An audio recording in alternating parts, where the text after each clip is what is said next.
প্রাচীন ও ঐতিহ্যবাহী বিভিন্ন জিনিস বিলুপ্ত হলেও কিছু অঞ্চলে এখনও এর অস্তিত্ব খুঁজে পাওয়া যায়। এটি হলো পুরাতন আমলের পদ্ধতিতে তৈরি একটি পেরিটানা মেশিন। এর মাধ্যমে নরম বা লিকুইড মাটি এক স্থান থেকে অন্য স্থানে স্থানান্তর করা যায়। আজ থেকে 100-150 বছর আগে কাঠের তৈরি এসব মেশিনের উপর নির্ভরশীল ছিল মানুষ। সময়ের স্রোতে আধুনিকতার ছোঁয়ায় বর্তমানে প্রাচীন আমলের মেশিনগুলো হারিয়ে যাচ্ছে।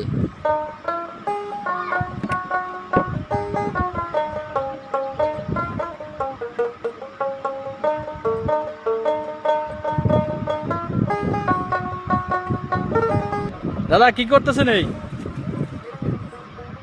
পেরি টানতেছেন মানে মাটি কাটতেছেন? কি উপায়ে মাটি কাটতেছেন আপনারা? এখন তো আধুনিক যুগ।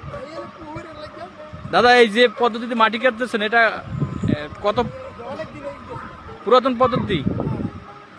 আচ্ছা আচ্ছা, এখন মাটিটা এইটার ভিতরে যাচ্ছে। ভিডিওটি এখন এই সুতো টানতেছে এদিকে টাইমলাইনে রেখে দিন। আচ্ছা, ভবিষ্যৎ প্রজন্মকে ভাই দেখাতে কি করেন এখানে মাঝে বসিয়া?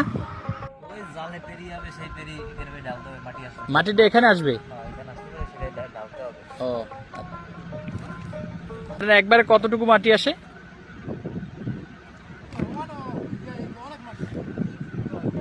10 মণ আসে? আচ্ছা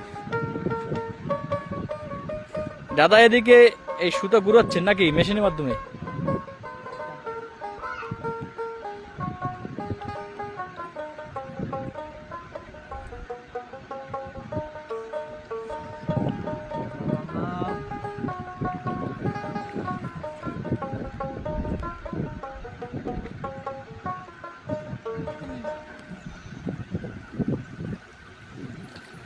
এই যে মাটি চলে আসছে নাকি?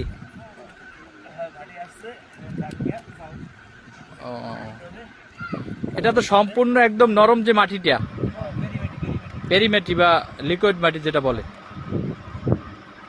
বেকু মেশিন বা নতুন যে আধুনিক পদ্ধতি এগুলো ব্যবহার করতে পারেন না? সব জায়গায় দেখো আমার সম্ভব না। ও, আর এই জন্য এগুলা দিয়েই করতে হয়। আরে আপনার এটাই মনে হয় তো খরচও কম নাকি? সময় মোটামুটি ভালোই করা দরকার আছে। তাই বেশি গরম হয় এবং মাছও বেশি করে। তাহলে আধুনিক মেশিন এখানে ব্যবহার করতে আপনাদের অনেক ঝামেলা হয়।